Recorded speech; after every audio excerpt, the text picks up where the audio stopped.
ॐ श्री गुरुभ्यो नमः। ॐ श्री गुरुभ्यो नमः। ॐ श्री गुरुभ्यो नमः।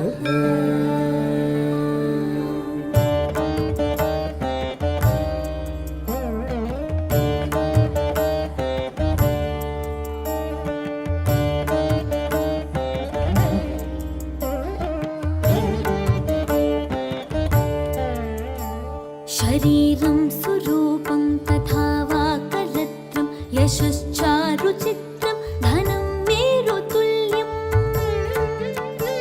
मनश्चेन लग्नं गुरोरङ्घ्रिपद्मे ततः किं ततः किं ततः किं ततः किम्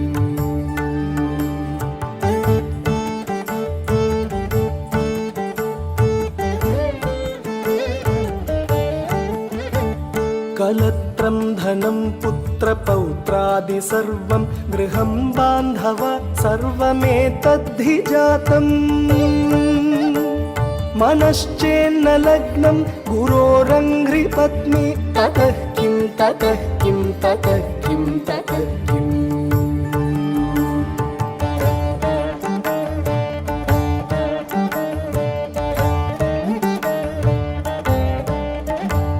षडङ्गादिवेदो मुखे शास्त्रविद्या कवित्वादिगद्यं सुपद्यं करोति मनश्चेन लग्नं गुरोरङ्घ्रिपद्मे ततः किं ततः किं ततः किं ततः किम्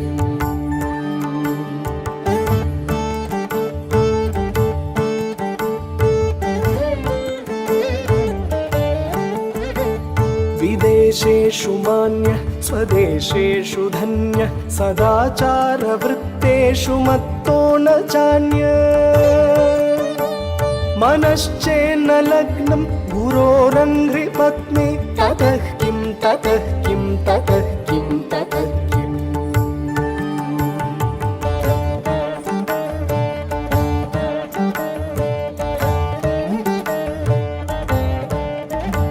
क्षमामण्डले भूपभूपालवृन्दै सदा सेवितं यस्य पादारविन्दम् मनश्चेन लग्नं गुरोरङ्घ्रिपद्मे ततः किं ततः किं ततः किं ततः किम्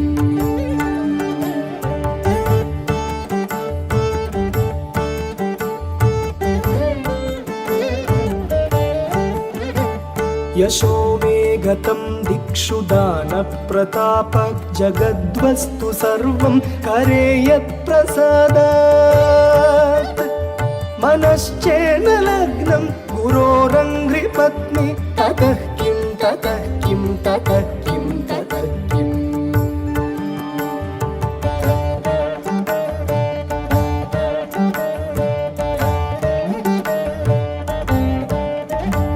न भोगे न योगे न वा वाजिराजौ न कान्तामुखे नैव वित्तेषु चित्तम् मनश्चेन लग्नं गुरोरङ्घ्रिपद्मे ततः किं ततः किं ततः किं ततः किम्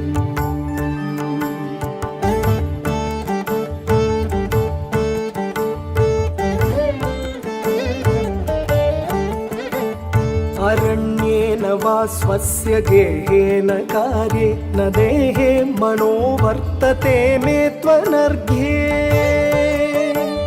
मनश्चेन लग्नं गुरोरङ्घ्रिपद्मे ततः किं ततः किं ततः किं ततः किम्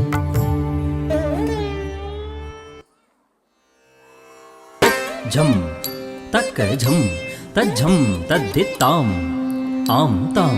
तां धित् तरिकिट तकत झं तक्क झं तज्झं तद्धित्ताम् आं तां तां धित् तरिकिट तकत झं तक्क झं तज्झं तद्धित्ताम् आं तां तां धित् तरिकिट तकत झं तक्क झं तज्झं तद्धित्ताम् आं तां तां धित् तरिकिट तकत झं तक्क झं